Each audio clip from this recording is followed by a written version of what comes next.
you today? Wait, am I muted? No. Okay. Hi, how are you today? So, today, I kind of want to talk about a couple of things. We're going to do my hair a little bit at the beginning here. I just fucking woke up. No fucks given. And, I'm also going to be continuing our, trial exhibit coverage.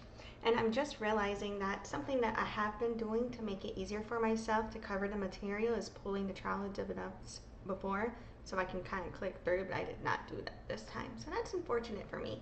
But anyway, so what we're going to do is I'm going to talk about hair a little bit and kind of start doing my hair for today.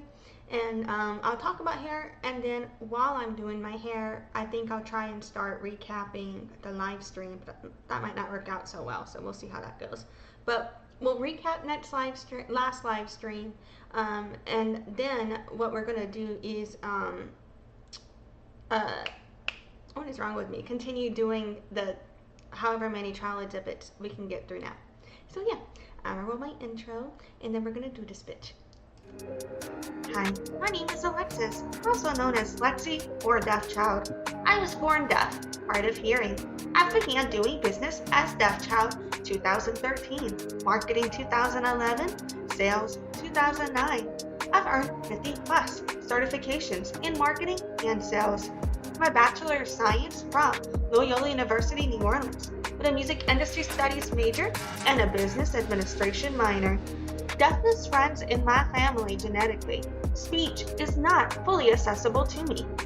Anyway, I'm here to bitch about whatever the fuck is on my mind. So here we go. Visit my site at noladeafchild.com. Okay, so first up, let's take care of this shit. Last night, I just put my hair up in braids, and I usually braid it for bed in some form or another. And then, yeah, I've been using a sleeping bonnet, no, not a bonnet, a beanie, wrong word, a beanie, a satin-lined beanie, that my coworker gave me, and she's also my friend, but we met through work. She's my boss, in terms of working at one of the corporations I work for.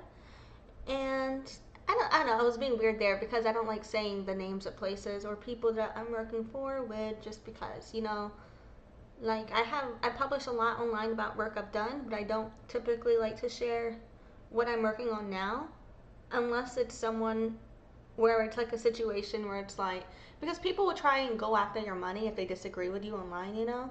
And so with certain people, I'm like, I don't give a fuck. You can't tell them nothing about me that, you know, they're going to really give a fuck, because they're really aligned with me and who I am and what I do. So, for example, like, I am against mass incarceration and the police. And so one time I told a police officer the only good thing about him being a police officer was that he might get shot. And a bunch of people tried to get me, tried to get my clients to leave me from that, right? And my clients are like, yeah, that's chill. My clients were like, so, and support it, fuck you, dumb bitch. You know what I mean? Like, to the person like that was trying to do all that. But like, that's stuff like that is why, you know, and I recommend this to anybody. Like, if I don't post how I'm currently making my money, you know what I mean, online. I share about all of that after the fact, so it'll look like I'm not doing anything because I'm not fucking sharing about it on here. And then I share about it after it happened, and so, yeah, and so then it's updated way later. Or I'll update it internally and share it privately to people who I know are actually interested in vetting my, and that should be vetting with a VETTING, sorry, for the captioner. My experience, anyway, for like actually trying to see what can I produce, what is my work history, things like that, for people who are actually interested in working with me or want to verify my experience for one reason or another. Those people, I don't mind sharing my current clients and projects and work with, but it's like the everyday public, don't do that. Anyway, I'm sorry, I don't know how I got there, but yes, because somebody that I really admire that I work with, gave me my sleeping beanie.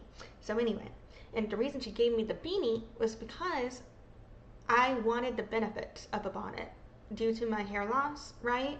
But I didn't want to be participating in cultural appropriation. And so, from her perspective, this was her solution for that, was to give me a satin-lined beanie, which is not a bonnet, but does provide the same benefits for my hair type. And so, and I was like, that's amazing, actually. So, yeah. And no community is a monolith, so I only know what I'm exposed to in a moment. So if that is still something harmful in discussion, with cultural issues, I would love to get on that journey of learning to do better as well. Her experience, she is a black presenting woman. She's Afro-Indigenous descent. She's also got some Asian ancestry in her as well, her grandparents. But anyway, so that was her perspective of saying the beanie was probably fine for me to do. And so I've been using the beanie ever since. Anyway, sorry about that. But I am concerned because I do want I don't want to be, this white bitch, because even though I'm mixed, I'm still white. I don't want to be the white bitch culturally appropriating for my own benefit just because it's hair loss, But at the same time, it's fucking hair loss, right? And so, it's getting better now, but when my first started seeing how bad my hair loss was, it straight up looked like someone fucking took a razor and went goddamn in the middle of my fucking head to me. Like, dude, I was freaking the fuck out. So yeah, the regrowth though is making me feel better. Even though it's still pretty thin, I can see where it's growing back, so I just feel way better about it, right? Like I'm not, I don't know. But anyway, so, at night, I like to braid my hair, even if I am too mentally stressed or exhausted or whatever to actually brush it or anything. I'll always at least braid it, or at least put it in a high bun or something to go to bed with. And that, in my opinion, has really helped me with reducing breakage and reducing hair pulling at night when it comes to as I roll. I'm a tossy-turner sleeper. So I toss and turn a lot, and the longer my hair gets particularly, the more I'm pulling it out if I leave it down and stuff and shit, so yeah. But anyway, so for what I'm gonna do today, I got two oils that I'm gonna put on my hair for this morning, and you can use oils in different ways for your hair, they have different purposes, and a lot of people, they use hair oiling, they think of it as there's this whole discussion, and it's a whole different discussion here about the moisturization aspect of oils, but I think that concept really depends on the product, right? Because because I'll refer to my serums as oils because they're oil based, but also water mixed oil based products, so it's got water mixed in, right? But then a lot of these other products, they also have water, but the focus is more of the oil benefits. So, they're just called the Miracle Drops Extra Strength. I just think of this as a hair oil. And yeah, because it got an oily, you can kind of feel the texture of the substances, which I'll kind of show you. But yeah, I find that products that label themselves as oils have more of a filmy texture, versus products that label themselves as serums. They can kind of have that film stickiness to it, but it's more water and a little bit more easier to move around your fingers. And so both of these two products, I think of them like emollients, they add slip. And so people, they use oils for different purposes, right? If you're going to try and use it to moisturize your hair, there's different methods with that based on your porosity, liquid oil cream or liquid cream oil. Watch my previous live streams and sources on more information about that, because I don't want to get too much on that in this one, but I'll probably talk about it more in the future. And then medium porosity hair as well, you can moisturize that in different ways. But the point is, oils are used in moisturizing hair, but they can only seal in the moisture or help the moisture that was recently put on your hair penetrate further. The oils themselves don't add moisture, they just assist your hair in retaining the moisture that you've already added to it. And so that's why a lot of times it's usually best to add your oil right after you wash your hair, and that way all that moisture from your hair wash can help be retained in, and you don't end up with like drier or split ends. But on that same level, and that's if you're looking to use oil for the purpose of assisting in moisturizing your hair. You can also use oil for the purpose of adding slip to your hair. And not every oil for any of this, right? You have to look into what the products say they're used for. So just take each product and look at it and look at what, you know, they're supposed to be for. Because some they clearly state what it is. But emollient and slip, that can help with detangling, that can help reduce mechanical friction when it comes to styling and brushing. And also, you still do get those benefits of helping seal in and retain the moisture that is still up in there. It just does, like, it's just gonna also be a barrier as well. So the more products and oils you add on top of your hair, then the harder it is for more moisture to penetrate through, but also it still is possible. It's just harder than without those oils, you know? And then the same for the moisture leaving. The moisture's still gonna leave your hair. It just helps kind of give it some time in delaying that process. But yeah, if that makes sense. I don't know. But anyway, so different hair types can be oiled at different time frames, because if you oil some hair types, if you oil too much, you're just going to get really oily hair.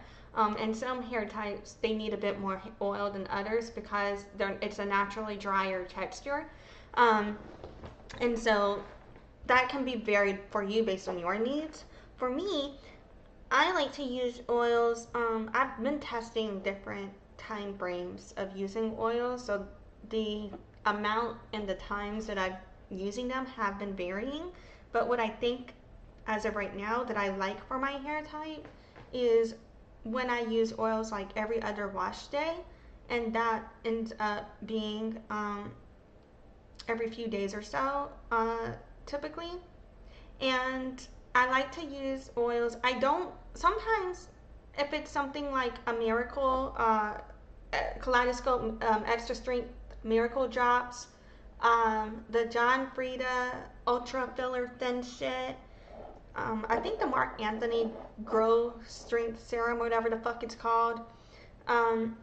Like those few oils, I can put those on my scalp and leave it on, and I don't feel, my hair doesn't get too greasy or way down, and my scalp doesn't itch or anything like that. But a lot of oils, even if it says scalp cleansing or something, if I leave that on my scalp too long, then I do feel itchy the next day. So if I am gonna leave a oil on my hair, on my scalp after I wash my hair, I will be kind of picky and choosy about which ones. But usually if I'm gonna do a scalp oil, I'll do it before I wash my hair, so that way I can feel like I'm getting those benefits, but then just go wash it out, and I don't have to worry about if my hair is gonna still look oily and greasy, or if my hair is gonna flake, or my scalp is gonna flake. You know what the fuck I mean. But yeah, and then for the serums, I feel like that provides emollient and slip, but I wouldn't use it. The purpose of most of these oils and serums, they don't usually talk about their purpose being to detangle. So if my hair really does need a good detangle, I do not use these as I don't use an oil for the purpose of detangling. I use oil as a means of providing slip when my hair is not too tangled, because different products have different purposes, and when my hair is tangled, I'm usually going to need more of a water-based substance, or a cream, in order to loosen that texture up. Even though the oil provides slip, because it's slippery, in order to remove a tangle without mechanical damage, you need to be able to kind of firmly get the strands apart. But if the strands are too slippery for you to separate them smoothly and softly, that can lead to more breakage, in my opinion. And if that makes sense, right? And so with water and with cream, I don't know why, but those products, the way they act on my hair texture, they do create that moisturization and the wetness needed to make the hair strand more easy to maneuver, but it doesn't make it so slippery that I can't have that firm grasp on the different strands in order to smoothly and softly separate them. So I wouldn't use this shit to detangle if I needed to. Alright, just realized how fucking long I've been talking about this shit, man. My bad. I'm sorry, or you're welcome. So, what I'm about to do now, though, is do some water on my fucking hair. I've got this John Frieda Frizz E serum that I'm going to put on my actual hair strands, and I'm just going to kind of use this as a loose emollient to brush my hair this morning. And I'm also going to use it to kind of like these two oils to kind of like pre-oil before my shower, because I'm going to go work out and then I'm going to shower, and what that will do is help seal in a lot of the moisture from the past products I've had, in terms of all of the leave-in creams and everything like that from my past wash day and everything like that. Helping sealing the benefits of those products from what I did get out of that, as well as basically kind of giving my hair a treatment. Whenever you kind of put oils on your hair and then wash it out, what that does is gives your hair like, so the oils, each type of oil does different things, right? They can be moisturization, where they're meant to penetrate, or they can be sealant, where they're meant to be more of like a barrier. And when you put those two things on before washing your hair with shampoo, for people who, when you use a lot of shampoo on your hair, that can strip your hair of the natural oils. So if you already have a barrier protection there, what that kind of does is it helps your hair retain the benefits of the oils and the products that you've been using, while giving your shampoo the opportunity to take away the debris, in my opinion. But not if you have product buildup, not if you're not cleaning your hair properly, right? Like, you have to have the correct routine in order to have proper hair care with that concept, because if you're just putting a bunch of oil on your hair all the time, that's going to be product buildup. You're going to have greasy hair. Okay. So yeah. Oh, and then I mentioned I'm doing a little scalp massage with the Kaleidoscope Miracle Drops Extra Strength. That's just going to go on where my hair is thinning and all that. So yeah. Alrighty. Now let's move on to trial exhibit coverage. Which I'm actually kind of entertained, where I was like, hair is not the focus of this video. In the description of it is what I had put, but then I spent 20 fucking minutes talking about hair, so oopsie. But yeah, so last time we had looked at, and to be honest, right now I had to pull up the trial exhibits, because to recap it, it's hard for me to remember all this shit. So we looked at a presentation that went over the mobile application distribution agreements and revenue share agreements for Google. And mind you, this is that I mentioned we're in Google search monopoly case. It was originally filed 2020. These trial exhibits are from 2023. And in the PowerPoint presentation, they went over how the point of the mobile application distribution agreement is where they give access to their app ecosystem, and in return they get their apps preloaded on their devices with their search, with having some default placements, and all of this is locked into the exclusionary agreements with the revenue share agreement, saying if you want our money, you have to use us and only us. And so the way that system became built with all of the technology really allowed Google to then control everybody, in my opinion. And so also we were looking at an email between Microsoft employees, John and Satya, regarding a Samsung meeting about search and browser partnership ideas. And in there, they were basically saying that Microsoft wasn't sure they really wanted to partner with Samsung because they had to partner. They were already partnered with Google, and yeah, and they didn't. And so here, I feel like that was kind of put into evidence to show that like the partnership with Google was preventing other companies from being able to effectively compete or have other relationships that are similar. I think that's one thing. And they also talk about Microsoft was trying to work with Samsung on search, etc. And I do think that's interesting because later on we see where Samsung was basically like, where Google was basically like, we need to go after Samsung to make sure they're not using their search features to compete with us. You know what I'm saying?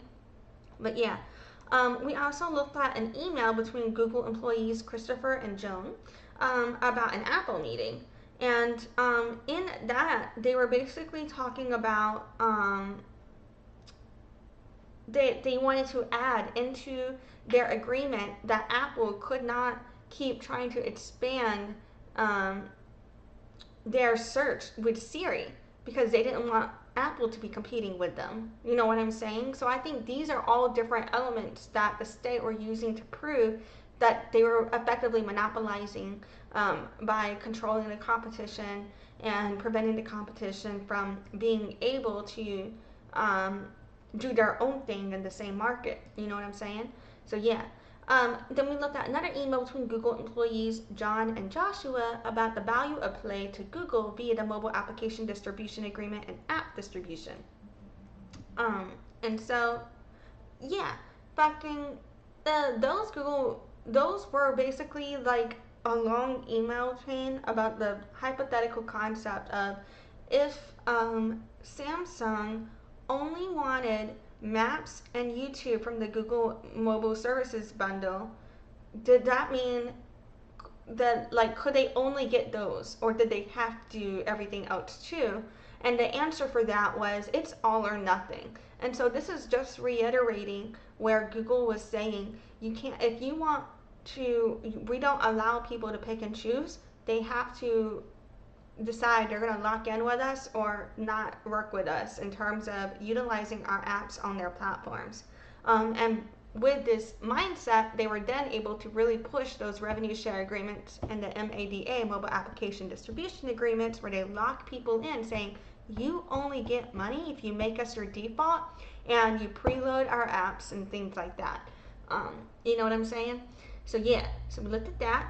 And then we looked at another email between Jim of Google and Christopher of Google about search powering in-app search on device. And this was where I had mentioned just 2 Chicks of a Lamb's Tail ago about the Samsung trying to expand their search feature. So this email was about that and about limiting their access with that information. And then after that, we looked at an email between Danelle of Mozilla and Chris of Mozilla. And these were strategic development presentation slides. And in there, they compare Google and Yahoo about who would they work for and why or why not.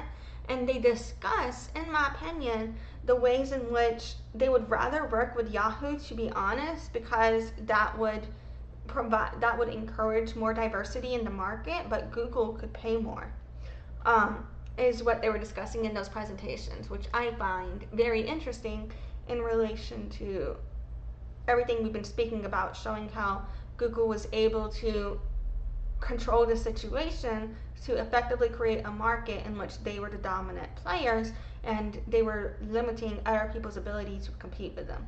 So yeah, those were the last 6 trial exhibits we went over, and that puts us at 82 trial exhibits covered so far in this search monopoly case. So yeah, now we're just gonna kind of see how many more we can get through. I would like to at least cover a handful more today, but I'm trying not to cover too many at once because then I have a very hard time recapping them when I do too many at once. But also, I kind of like getting through more of them at once because there's so many to get through, right? So life is hard. But anyway, so next up, we've got exhibit number UPX0316. And this is an email from John Yoo of Google. And it's to Mike Herring of Google. And it's replying to privileged Phillips' feedback on GDAF framework ahead of BC. And it's from June 14th, 2019. And it was filed November 7th, 2023.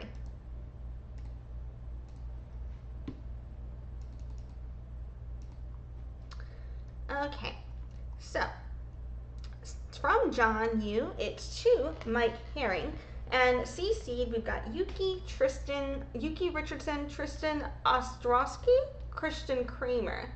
The subject is replying to privileged Phillips' feedback on GDAF framework ahead of BC, and it says privileged or confidential, and it says please opine from a legal perspective. And it says, hi Mike, thanks for the update, very helpful feedback. Today we have been thinking about those questions in the following way. Number one, how did we come up with the amount for play? And this information is redacted. And then it says number two, what regions are affected? What is the contagion risk? The deal is to secure commitments on a global basis. We believe there is a non-zero risk of the following scenario materializing. And to be honest, I don't think I can pronounce this word or region. I just sprayed water in my face. And so, you know, I am feeling very ignorant here, but we're going to blame colonialism. So, the first bullet point, it says, I'm so sorry, I'm going to say this wrong. Hoi, that was probably wrong. And Chinese OEMs began pushing their app store on devices outside of China, taking share in India, Indonesia, Africa, and parts of Europe. They already have traction in, it says IN and ID. Does that mean India and Indonesia? I apologize. That's my ignorance right there. And so then it says, at the same time, if we did not structure a deal with Samsung, they would continue to heavily promote their own app store, which would then start to grow in scale across Europe and Asia. European carriers would then see an opportunity and invest, pushing their own search carrier app store, which we know is preloaded on devices already in some markets. The worst risk to come out of this is that Chinese OEMs and Samsung will no longer need the Play Store for apps on their phones, which would then weaken the leverage that MADA provides. Without MADA, we would not be able to incentivize placement of the widget, which drives redacted of search revenue on a device and secures other 1P apps like Chrome and Assistant. Happy to address any other questions or comments you may have. Hope everyone has a great weekend. Regards, John Yoo. And then, before that, Mike Herring had written, thank you. Good discussion with Ruth. No big questions, but things to consider. How did we come up with the percentage or amount for play? Why that and not less or more? What regions are affected? What is the contagion risk for other regions? Thanks, Mike Herring. And then before that, and it says privileged, it says, and this is from Yuki Richardson had written, hi Mike, we had a 90-minute X-functional meeting yesterday with Philip on GDAF. He was very engaged and pushed the team to focus on the revenues we will generate or protect in return for the additional spend. And then we have a few redacted bullet points here. And then it says, we are still evaluating this option with the X-functional team and with the X-functional team and have a follow-up with meeting with Philip on Tuesday. Please let us know if you have any questions ahead of the meeting with Ruth. Best, Yuki. Okie dokie. So, what I can tell is, so the GDAF is one of their agreements, obviously, but I don't know what the fuck that stands for, but I think it's the Google Distribution Application Framework or some shit like that, but I could be wrong. And then what they were basically saying, that they, right here with this line, he was very engaged and pushed the team to focus on the revenues we will generate or protect in return for the additional spend. Okay, and then this is in relation to contagion risk for other regions. So by that, I'm wondering if they mean like contagion risk. Like, could they mean, you know, people who are detracting from Google? I do not know what they mean by contagion risk, but that is where my mind goes, right? Yeah.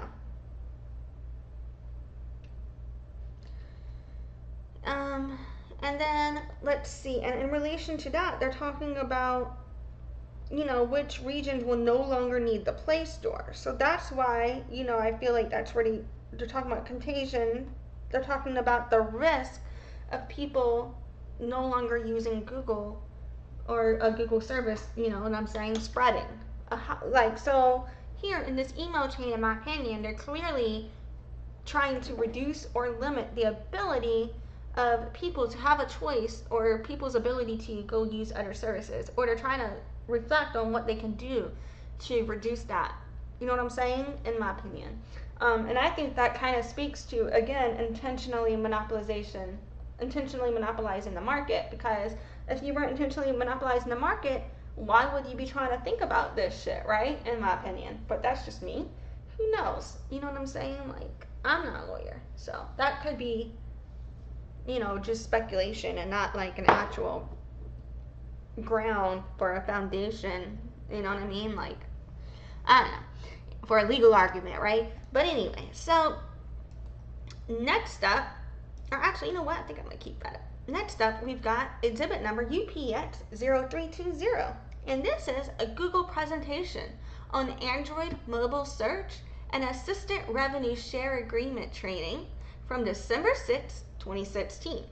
And it was filed September 27, 2023.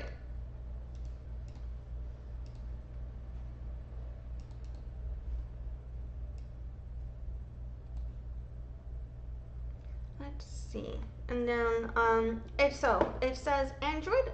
Looks like it might be a long one. It says Android mobile search and assistant revenue share agreement training. Okay. And so let me process again. This is it's a Google presentation. So it's internal for Google about Android. I have to try and keep that straight though, because, you know, they'll be having trial exhibits from all of these different companies. So sometimes I don't know if it's Android on Google or Google on Android. You know what I mean? So we gotta keep that straight. But this is Google on Android. Okay. And so it says welcome, and it looks like this presentation is from Jamie Rosenberg and Jim Caliatoros. I don't think I'm saying that name right. Sorry about that. And then the next slide says, why are we here? We have secured BC approval for new revenue share terms and have the green light to bring it to new partners. We are also changing MADA. Given the deal's complexity, we need to align on new terms, messaging, and potential pitfalls. We also want to catch you up on other initiatives and products before year end. And then, of course, they have a reminder of confidentiality. It says everything shared in this training is strictly confidential and proprietary.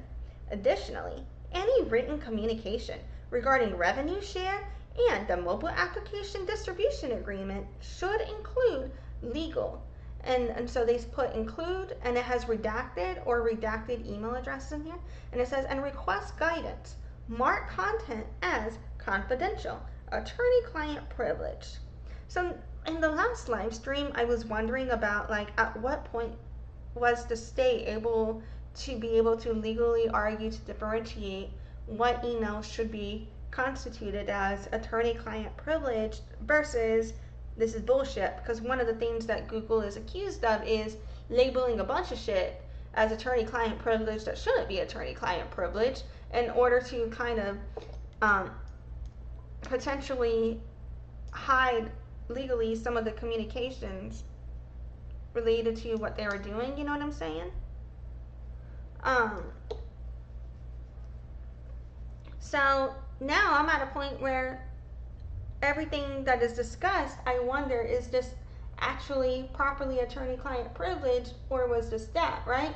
But these are actual legal agreements, so I do believe that could theoretically, obviously, then therefore actually be attorney-client privilege. But then I can't help but wonder, is this actually attorney-client privilege content, or like, does that only apply to the actual agreements themselves, or does that apply to all theoretical discussion about these concepts? You know what I'm saying? I don't know. Anyway, so let's keep going. So the next slide is it's mostly all redacted except for the title of it. It says Goal 3, increase overall coverage. And then it says speaker notes. The third objective of the new revenue share agreement is to expand further coverage.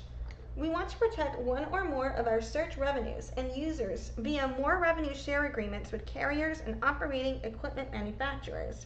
We look into where it would make sense to strike new partnerships or renew expired one to maximize coverage without creating burden on TAC and BD and TAM teams. We agreed on redacted partners, old and new, that could allow us to cover redacted of our mobile revenues and redacted of users. Details on who is on this list are on the following 2 slides. And then it shows mobile revenue share contract at a glance. Under search, it says device exclusivity, default home screen in Europe,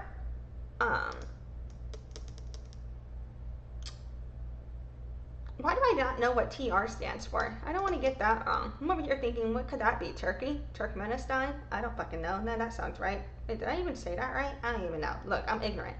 But look, Europe, TRRU, I'm assuming that's Russia. KR, Korea? I don't fucking know, to be honest. And then it says default on all access points. Chrome in hot seat and default. And also the -1 screen reserved to Google.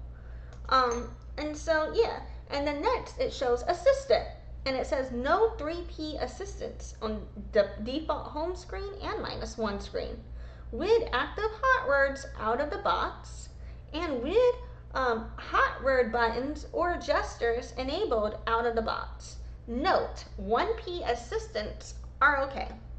And for security, it says new devices must be updated quarterly for 2 years after launch.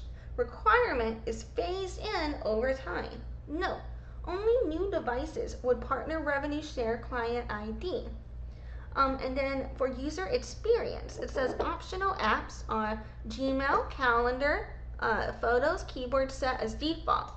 Then it says Buchler in hot seat and set as default. I don't even know what the fuck that means. And then it says Duo on default home screen. Honestly, I totally forgot Duo existed, and I think in either my last live stream or the stream before that, I called Duo Google Meets, because whoops, life is hard. Anyway, and then it says net advertising revenue share, but that is redacted. So yeah, so basically, this slide is saying that the mobile revenue share contract at a glance has 4 different elements. That's search, assistant, security, and user experience, and it is related to the device exclusivity, default access points. It relates to hot word buttons in terms of, you know, like what words can be spoken and then have like a search assistant respond. It is talking about security in terms of having updates to those apps. and it relates to user experience in terms of what apps can be removed versus, and what are the defaults and things like that. And what is redacted that we don't get to see is what that actual net advertising revenue share amount is. But I'm very curious. But anyway. Oh, and the speaker notes here. It says, we are thinking about the deal along 4 pillars: search, assistant, security, user experience, and are asking partners for commitments across these 4 dimensions. In exchange, we offer advertising revenue share from search and assistant. Operating equipment manufacturers get redacted if they accept all conditions of the user experience bonus, and carriers get redacted. Not sure if we want to mention it to the whole room. Jim will walk you through the specifics of what we are changing and why. So, yeah, this just kind of reiterates what they, this kind of reiterates what I just said, but what is standing out to me is where they said, not sure if they want to mention it to the whole room when they're discussing the redacted revenue that the carriers receive, and I'm just like, that's interesting. Why wouldn't you want to announce that if it's relevant? Why bring it up but not be transparent about it? You know what I'm saying? But yeah. And so next up we have fallback and objections. And so the escalation council listed here are Zahava Levine, I don't think I'm saying that shit right, none of that, sorry, plus Jim Kalaturos. The process: any changes to the approved revenue share outside of approved fallback options must be approved by the escalation council or APX if needed. Approved fallback options will be reviewed in the deal's term session. Then it says, reminder of confidentiality. Everything shared in this training is strictly confidential and proprietary. Additionally, any written communication regarding revenue share and MADA should include legal. And then it says include at redacted and at redacted. Oh, it's the same thing. It says and request guidance. Mark content as confidential, attorney-client privileged. So I do think it's interesting because the key elements of the monopoly case that can prove the monopolization, in my opinion, or some of the key elements, are the revenue share agreement and the mobile application distribution agreement. And so I do think it is interesting. They're like, this is what we are using in order to dominate this market, so let's make sure it's kept extremely confidential. You know what I'm saying? Like, I feel like that kind of shows like they obviously do not want this discussed anywhere for reasons, right? But what could those reasons be? And in any situation when you're a business owner, obviously you don't want people going around telling everybody about all of your fucking plans as a business, because that opens the doors for a lot of things, right? Like your competitors can then take those ideas and use it to profit, or things like that, just what have you, right? But on another level, if you put a certain amount of effort into covering up your internal business procedures and you're not able to be transparent about what it is you're doing and working on, that kind of looks like you're not acting in good value alignment, in good faith. You know what I mean? In my opinion, potentially. But yeah. So now we've got, it says new revenue share pitch from Jim Kalaturos. I wonder if these are 2 different presentations or if this is like the same presentation in one exhibit. I don't know.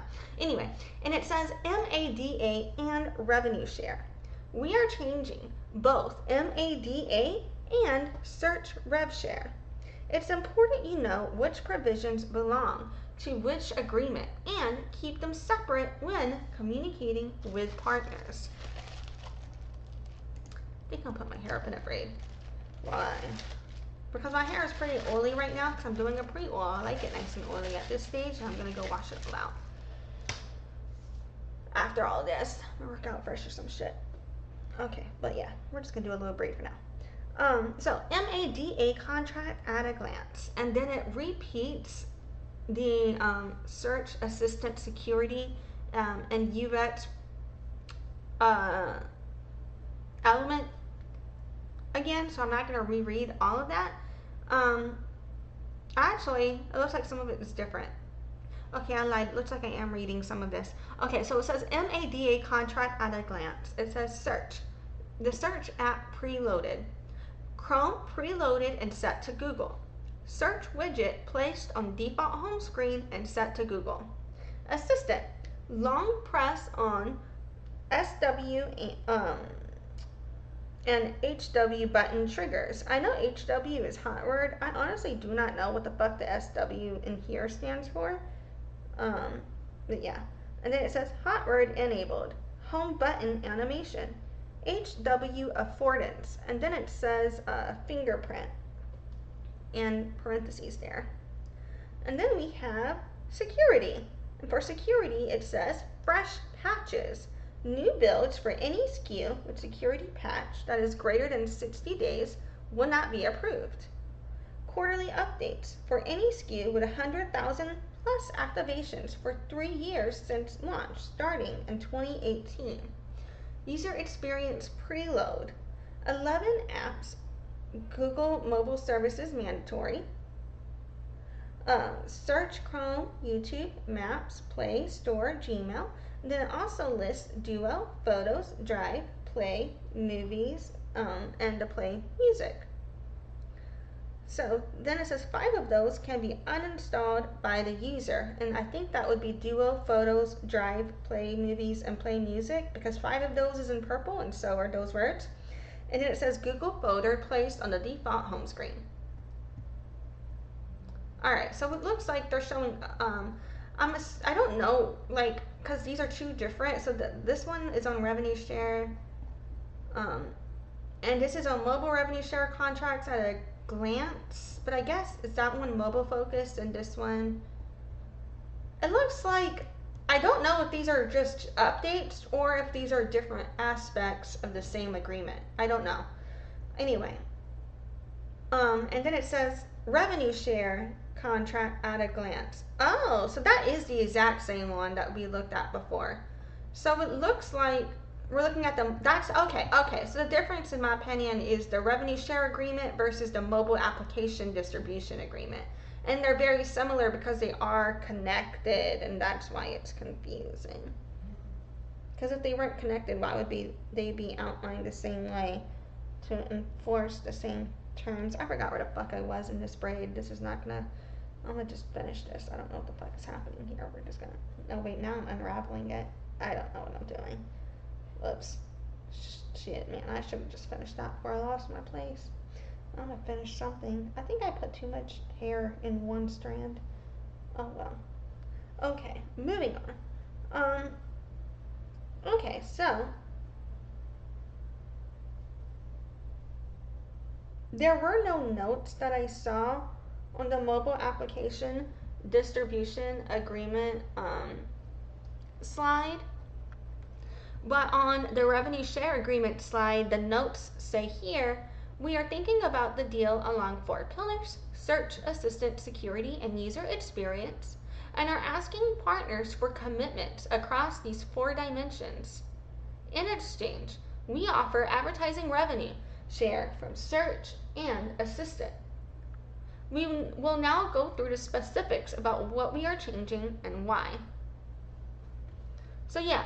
So from this presentation and this whole PowerPoint slide, if you don't take away nothing else, what I can kind of gather from it is the 4 pillars that Google is using to lock in these exclusionary agreements are through search, assistant, security, and the user experience, in my opinion, in terms of the updates to those deals that they were doing at this time, or that they were considering at this time. And then it says what we are changing in our asks and why.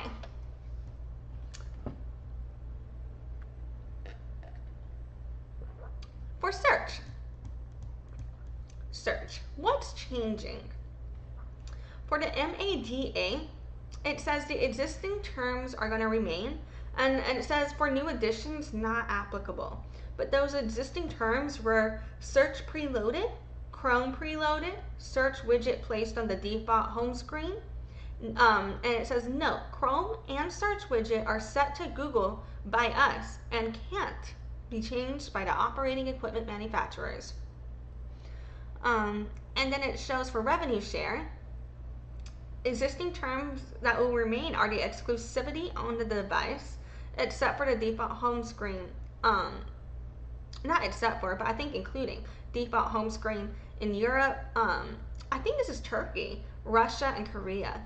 And then default on all access points. And for new additions, it says plus the Chrome and hot seat and default, plus the -1 screen reserved for Google. And then related to search, it says, why changing? Google search works best on Chrome. Chrome is in the hot seat and default can drive redacted search traffic.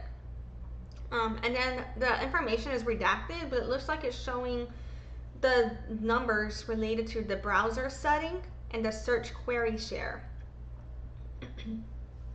And it says, ensuring Chrome is in the hot seat and default can redacted the search query share. So I wonder why that's redacted, if that includes some type of measurement or what, I don't know. And then it says search default settings. All of these access points on the mobile device must be set to google.com or a local Google domain. Google search widget, Google Chrome browser, browser frame on 3P browsers, also known as omnibots, address bar. Okay, I don't know what happened here, but it looks like my OBS gave me a notification that it disconnected and reconnected. That happens sometimes. I don't know what all was missed or skipped, but I have been reading the default settings for search, and it has 8 different elements here where all of these access points on the mobile device must be set to Google or a local Google domain. And so that's what I've been reading. My live stream crashed just now, so I don't know how smooth or not or how long that went down for, but life is hard. Anyway, so I was talking about how one of those access points were for all of the search intents, and then the next one would be the -1 screen. Google Assistant or other service determined by Google would be okay, and the last is their preloaded launchers. So yeah, hopefully OBS crashing on me didn't take away too much of that live stream. Sometimes when OBS crashes, it'll crash, but then it comes right back, and it kind of barely skipped through anything. You know, I could have not said OBS crashed and you may not have even fucking noticed, but or whatever. But then sometimes OBS will crash and it'll be a big gap, and I'm like, well, that's gone. I don't know. So yeah, the next slide says search. How does it manifest? And it shows examples of Chrome and hot seat, the default on all access points, as well as the -1 screen reserved for Google.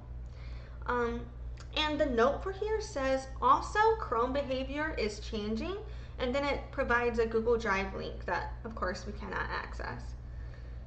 And then the next slide says user experience. What's changing? Okay, well, I guess this is just what's submitted for us. Maybe not what's in the whole presentation, I'm assuming, because it goes from search all the way to user experience. I don't know. Anyway, but it says user experience. What's changing? And so the existing terms for the mobile application distribution agreement are the Google folder on the default home screen, and the 11 Google Mobile Services apps preloaded. So Gmail, YouTube, Search, Maps, Play Store, Music, Movies, Photos, Chrome, Drive, and Hangouts. The changes were that Duo replaces Hangouts, except tablets, and of the 11 apps distributed with Google Mobile Services, 5, which are Drive, Duo, Play Movies, and Play Music and Photos, can be uninstalled by the user. For existing terms, revenue share agreement was not applicable here, but for the changes, it says Gmail, calendar, photos, keyboard set as default, as well as bugler, I don't even know what the fuck that is, in the hot seat and default, and duo on default home screen. For carrier, they have optional individual apps with no bonus. Operating equipment manufacturers get optional, all or nothing for a redacted bonus. So yeah.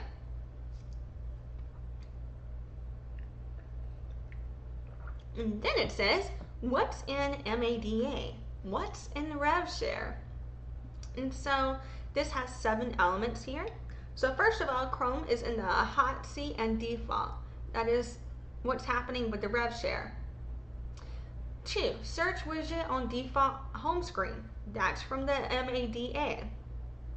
3, assistant hot word enabled. That's from the MADA.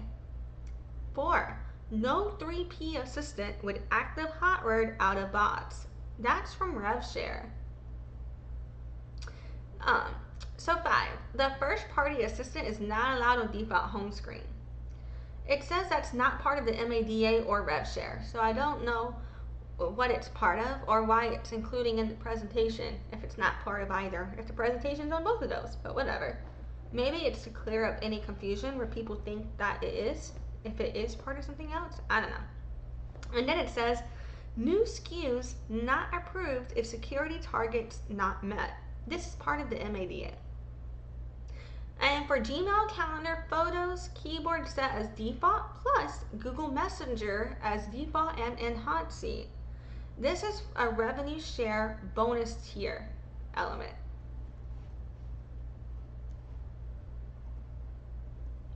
Alrighty, and so then we're back to the mobile revenue share contract recap. And it goes back again. I'm not going to reread all of this because we've already read all of this, I think, but it reiterates the search, assistant, security, and user experience pillars. And the speaker notes for this say, we are thinking about the deal along 4 pillars: search, assistant, security, user experience. Okay, I think it's just repeating this. And are asking partners for commitments across these 4 dimensions. I'm going to read it anyway. In exchange, we offer advertising revenue share from search and assistant. Operating equipment manufacturers get redacted if they accept all conditions of the user experience bonus. And carriers get redacted. And this is where, again, it says not sure if we want to mention it to the whole room. So yeah, we already read all that, but yeah. So for fallback and objections, it shows the escalation council for the 2 guys' name I can't fucking pronounce. And then it says process. Any changes to the approved revenue share outside of approved fallback options must be approved by the escalation council or APX if needed. And it says approved fallback options will be reviewed in the deal terms session for the notes. And then related to escalation path, APX. When is escalating to deal review forum necessary? And it says any deviation, I cannot speak, from standard requirements. Consult slide 49 for the full list of approved terms and slide 53 for fallbacks. That must have been one boring ass meeting, Jesus fucking Christ. For payment terms, operating equipment manufacturer, revenue share redacted for the full set user experience apps, and carrier, revenue share redacted. New partners, outside of the approved list. So, it says, this is all elements of when is escalating to deal review forum necessary. So basically, if there's any deviation related to payment terms as well as new partners. And then it says how to get APX deal review forum approval. First, notify compliance and strat ops as early as possible. 2, work with strat ops, finance, and legal to finalize the non-standard proposal. 3, submit at go get approval, reserves time at APX, creates a summary, and notifies XFN stakeholders for comments. 4, present at APX and get formal approval. So this looks like their procedure for making changes to these agreements, if I'm not mistaken.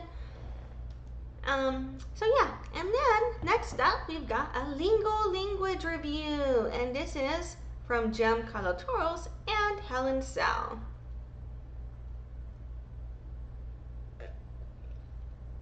And of course, the reminder of confidentiality slide is here, but I've already read it twice in this stream, so I'm not reading it again.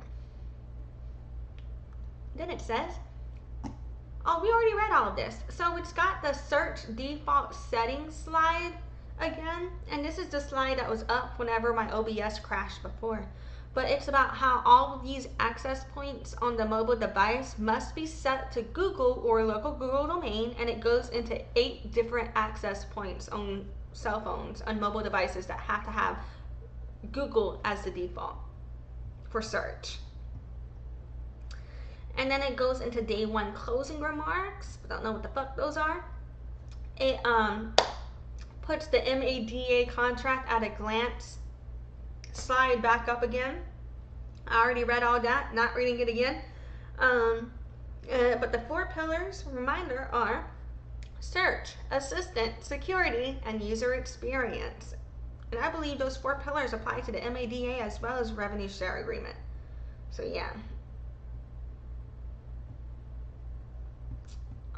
And it shows the same slide again for the mobile revenue share contract, but I think I already read all of that, so I'm not going to read it again because I'm pretty sure I did read it before. And if I'm wrong, I bet it's close enough.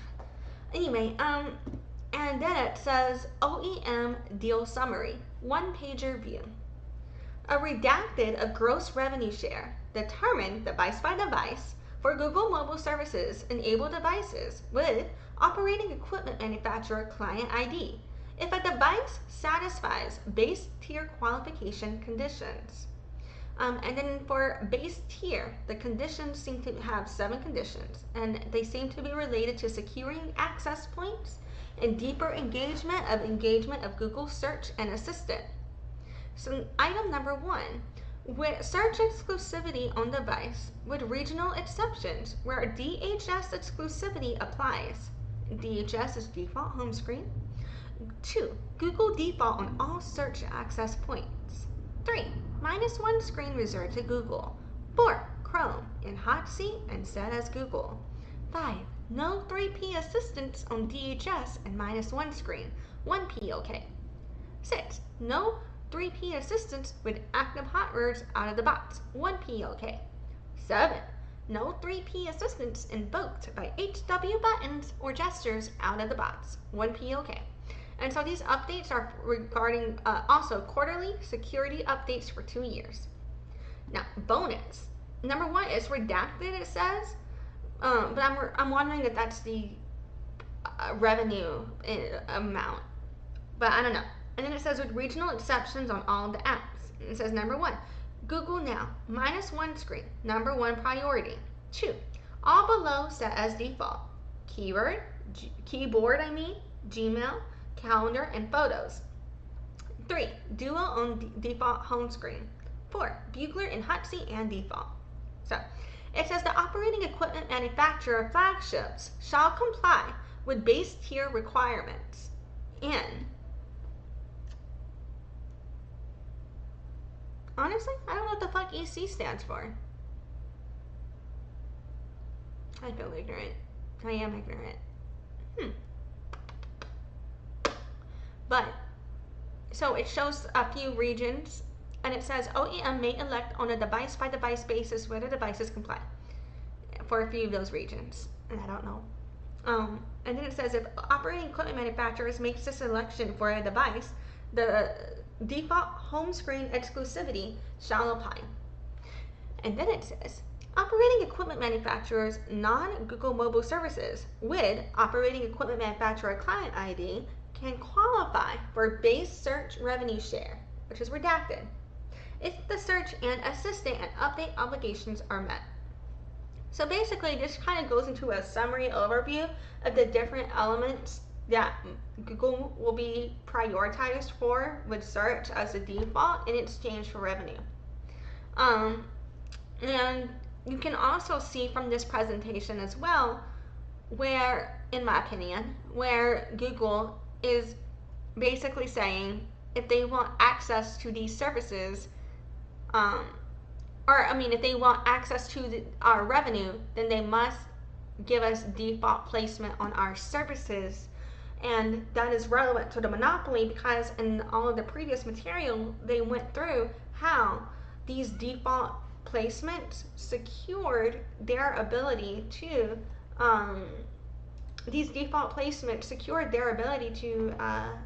get more users and to continue gaining users, which relates to their ability to scale, which relates to their ability to monetize. It's like all a cycle.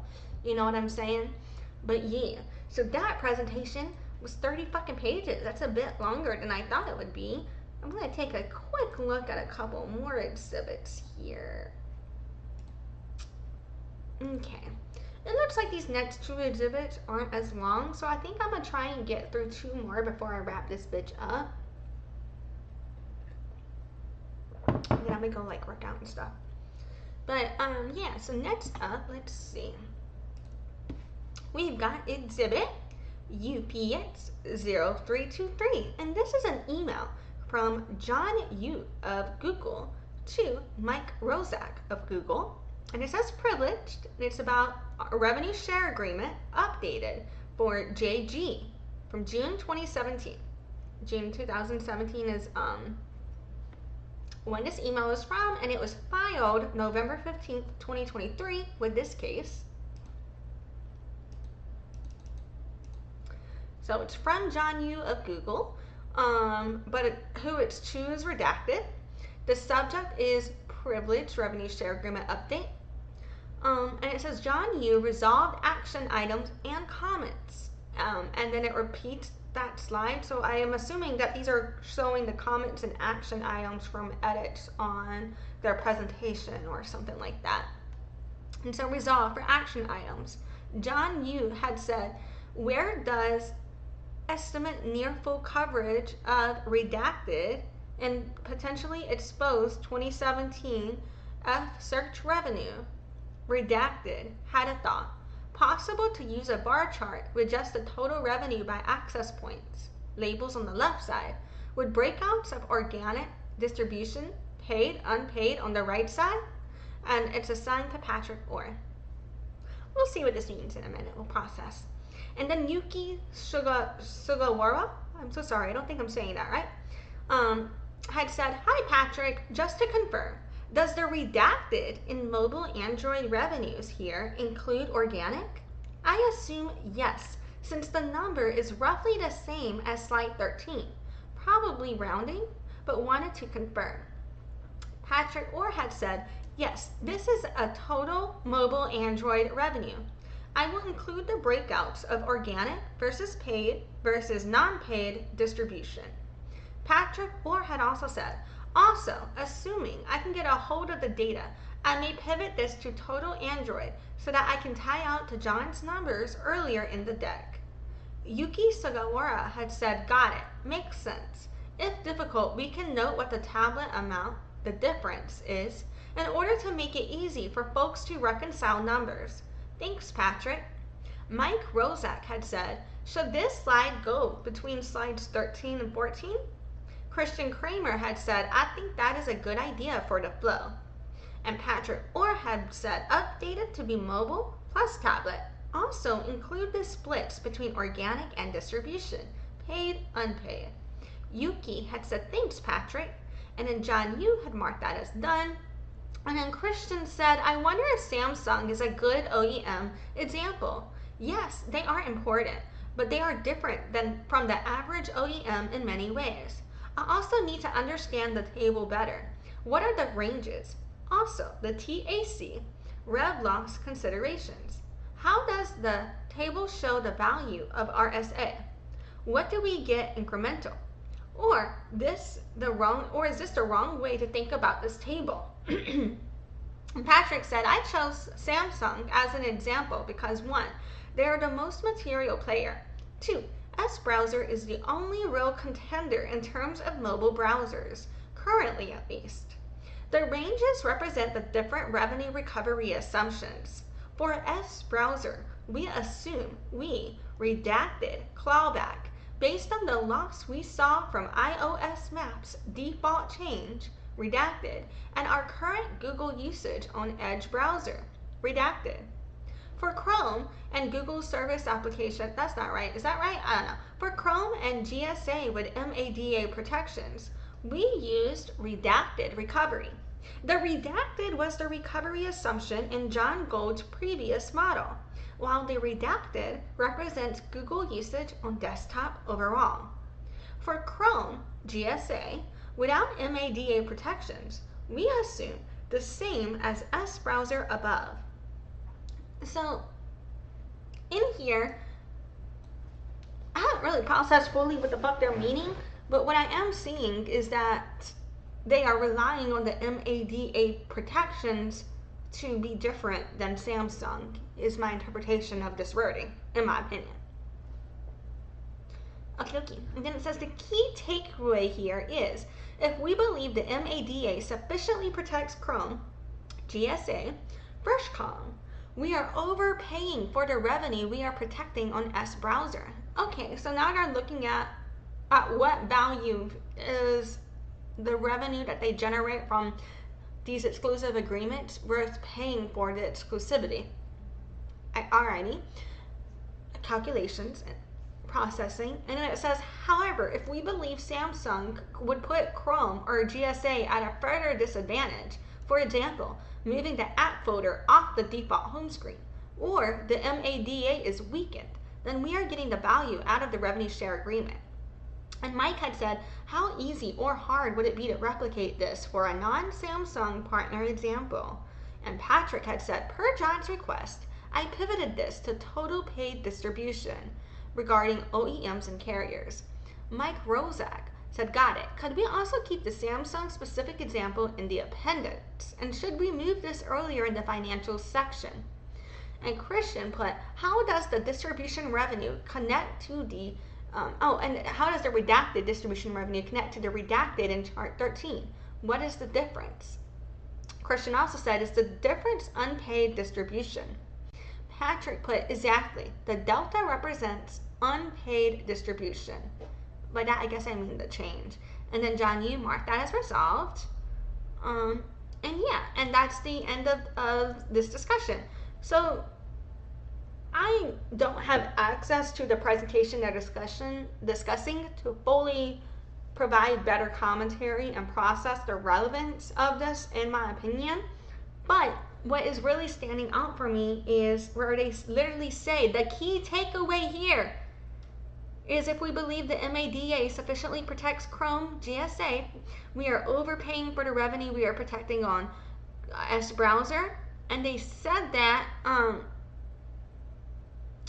in my opinion, and then when they're putting, if we believe Samsung would put Chrome at a further disadvantage, or the MADA is weakened, then we are getting value out of the RSA. So they are looking at how can they utilize the two agreements to maintain their dominance in the market, to make sure that their competitors cannot effectively compete against them, in my opinion. From here, look at that key takeaway there, and they're considering about the protections, where they're literally referring to the MADA and the RSA. They refer to the MADA in relationship to protection a lot here. And then they also say that if the MADA is weakened, then we need to get value out of the RSA. You know what I'm saying? In my opinion, is what I'm getting out of this. So I feel like that's kind of them admitting in here that these agreements are protections for their business. And on one level, all agreements are to protect all parties involved. But on another level, when you're literally kind of just being like, these are the protections for us to maintain this market dominance, because you're kind of showing in these documentations where you wouldn't have your market dominance without these protections, that's what I think provides the evidence for the monopoly that the state is using against them, in my opinion, potentially. So yeah, alrighty. Let's do one more, shall we? Next up, we've got exhibit UPX 0342, and this is an email from Jerry Dischler of Google to Prabhakar Raghavan of Google, and it's a reply about really basic video ads questions from October 22nd, 2018, an attached Google presentation, and it's got an overview of search and YouTube ads revenue from October 12th, 2018. And this was filed October 30th, 2023. So,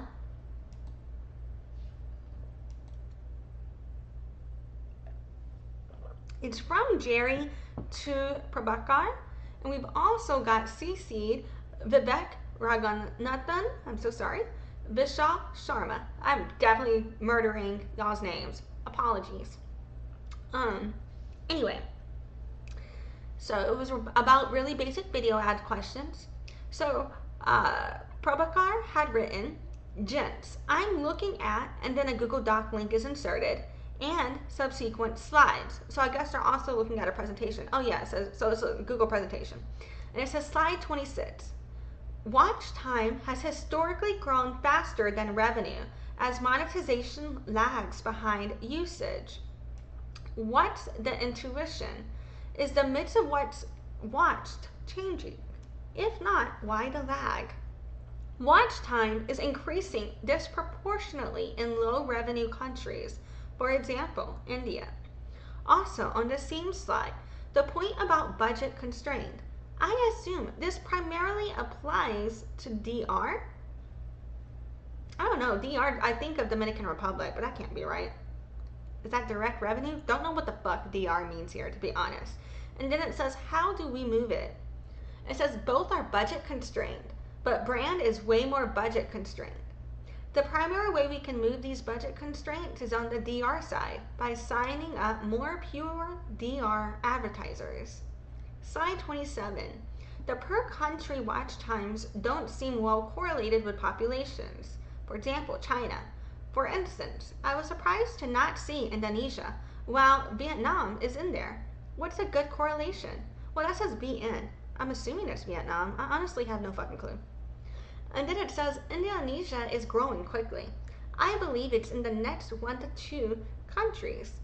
My guess as to why it's not higher is a function of the quality of broadband infrastructure.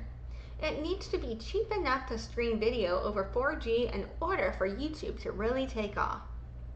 Slide 31. How are text search ads doing? Is it showing up as a worthwhile investment? The commerciality of YouTube queries seems limited. I presume an advertiser needs to opt into YouTube's text search ads. We thought this was a lost cause, but there's actually a glimmer of hope that these may work on search. Advertisers opt into AFS, and YouTube is an AFS publisher. And then Masa had to put, I assume we've priced the mix of advertisers, or actually I don't know why I'm saying Masa had put, but it says MASA, like with a colon.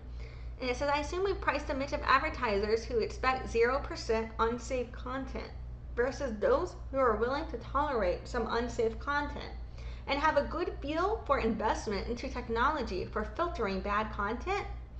Then it says, yes, although no advertiser really says zero tolerance, and we're still trying to seek out what an acceptable level is for many of the top brand advertisers. Thanks, PR. Okay, so then it goes into a presentation. Before we look into our presentation, let's process this slide. So it's all in relation to video ads, right? And so they're talking about where the watch time historically grows faster than their revenue, because the people are watching, but people aren't buying from the ads, and how in regions with lower income, more people will be watching than are purchasing from their video ads. And so from there, it looks like they are saying, how can they move these constraints by signing up more advertisers related to these regions? Because they're like thinking, well, maybe people from these regions would buy more if the ads were relevant to them, right? I think that's where this is going, in my opinion, kind of, roughly. Alrighty, and so then Google made this presentation here, and it says Google Confidential on it, and it says Overview of Search and YouTube Ads Revenue, October 12, 2018. Let's look at that.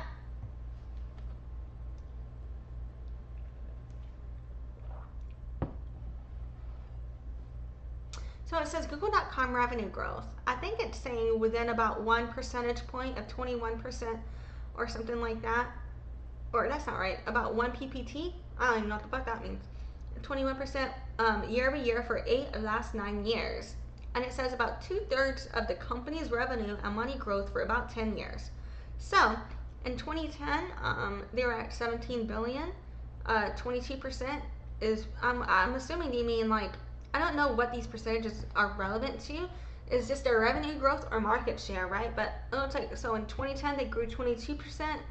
Between 2010 and 2011 it was 30, 2012 it was 21, 2013 20%, 2014 19%, 2013 21%, 2016 23%, 2017 22%, and 2018 20%. And at 2018 they had 83 billion in revenue. Okay, so maintained about 20% year-over-year growth over several years. RPM gains making up for diminishing query volume contribution. So total query and RPM contribution to total Google.com year-over-year revenue growth. But this chart is redacted, so we can't see what that monetization is. And then it says monetization gains now, driving majority of revenue growth. In 2018, the redacted of growth driven by RMP. However, I think that's revenue per thousand impressions. I'm not entirely sure though. It says, however, that gets to redacted when we adjust for country mix. What's the source of the RPM strength? Then it says, overall Google.com, RPM, redacted of growth, not adjusted for country mix, leads to redacted when adjusted for country mix.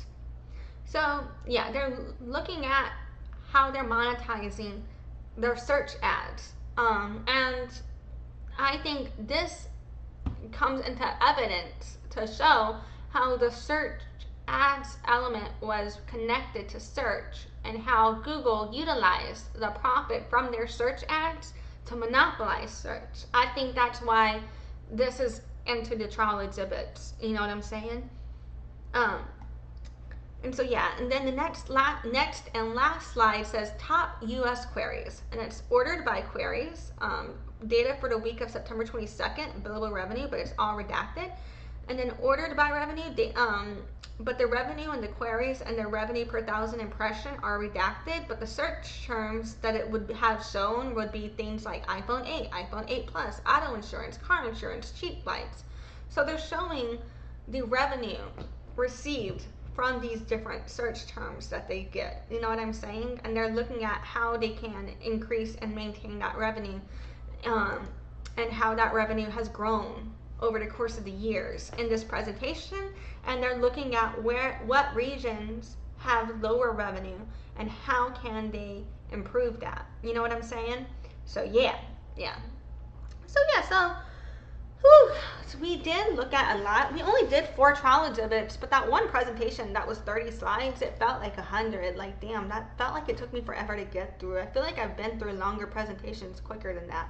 But anyway, so today I did not intend to make my hair the main focus of today's stream, but I spent way longer than I thought I was going to on talking about my hair today, which sounds about right. And then we also fucking went through 4 trial exhibits. We were previously at 82, so that puts us at 86 trial exhibits covered total so far. Yay. And I think this is our 16th video on it, if I'm not mistaken. So yeah, we've done 86 trial exhibits, and we covered 4 today. I wanted to get through more, but I don't, at the same time, I don't want to get through them just to get through them, and if I do too many in one live stream, I have a very hard time recapping it. But yeah, so with the hair situation, today I am doing what I call my pre-oil hair routine, shower routine situation. And with that, you know what I'm saying? I oil the fuck out of my hair. And whenever I do add more oil on my hair, because the oil and greasiness makes my hair strands stick together a little bit more and weighs them down, you can see even more of my balding ass head because my hair is so thin. Versus when my hair is not oily, it, it has more movement. It's not weighed down, and so it's lighter. And since it's not oily and doesn't have that, it doesn't have that additional texture on it, and so it's softer and finer. So it has more scalp coverage when it's not oiled down because it's got more volume. You know what I'm saying? So you can notice that difference in the beginning of this live stream till now, how much oilier how the top of my scalp looks. And that's also can tell you as a guide when you need to wash your hair as well. It's when it starts to get like this, yeah, that's time to wash your hair now. But anyway, I'm sorry. Let's recap the trial exhibits though. Let's get away from the hair. I apologize. But you know what? I'm glad I put that out there because if anyone else is ever struggling with hair loss and is freaking the fuck out, maybe that shit will help you too.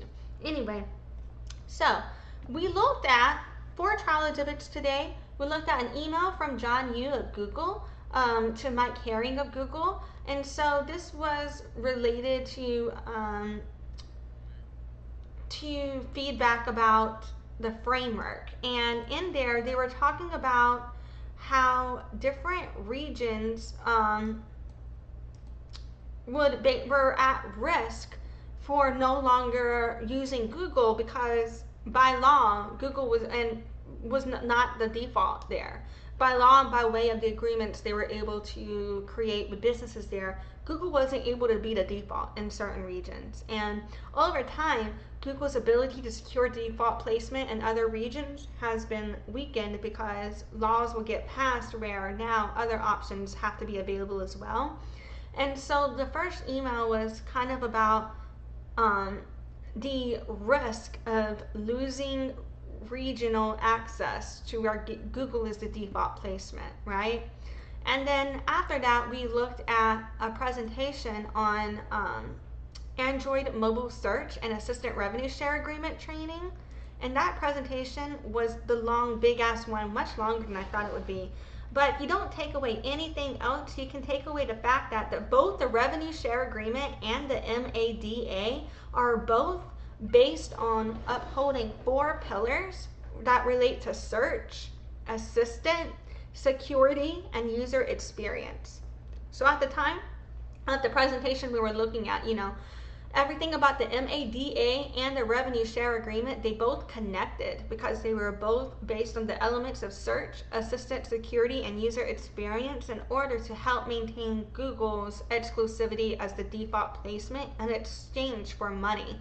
And that slideshow went into even more detail about different updates in these negotiation processes, as well as how, in my opinion, they use MADA and the RSA to support each other. If one became weakened, the other was the fallback, in my opinion. You know what I'm saying? So yeah. And then we looked at an email between John Yoo of Google and Mike Roszak of Google about the revenue share agreement updated. And in that email, they talk about, it's an email about a presentation communication log, you know what I'm saying, about them communicating. But they say that their key takeaway is how the mobile application distribution agreement protects them, and how if it's weakened, they'll get the value out of the revenue share agreement. You know what I'm saying? And then we looked at the email between Jerry Dischler of Google and Prabhakar Raghavan of Google. And this went into video ads. And I had a presentation on search and YouTube ads revenue. And in there, in my opinion, they're really showing how the revenue generated from search is how they were able to get more users, and they're looking at how the fact that they have users in certain regions that are lower income, how can they better monetize those regions by providing advertisers that are relevant to them in those regions. You know what I'm saying? So that was discussed in there, and they also discussed the way that they have grown in their revenue over time based on search ads. And we've been discussing in all of these agreements, the way they maintain their Google default exclusivity is through the revenue share agreements, where then they take that revenue they're getting from the search ads and share it with these other companies. You know what I'm saying? And that's how it's all locked in. And it's circle of life. But yeah. So yeah, and that kind of sums up what we covered today. And again, I think I've said this twice or maybe thrice already, but that puts us at 86 child exhibits covered so far. That's a shit ton. And so we've got a lot more to go through though. I'm going to just keep banging them out when I can get through them. Thank you for joining me today. Thank you for putting up with my hair info dumping as well. It makes me feel better about myself. And I really do hope that, you know, if there's ever anybody out there struggling with hair loss, that maybe some of the research and the testing and experimentation I've done on myself with my hair journey can help you navigate yours better and, you know, save your resources and not waste time on shit that wouldn't work for you and stuff like that too. So yeah. Anyway, thank you for being here. I hope you have a great day. Have a great weekend. I'll probably do another live stream today or tomorrow or some shit if I can. But yeah, alrighty, bye.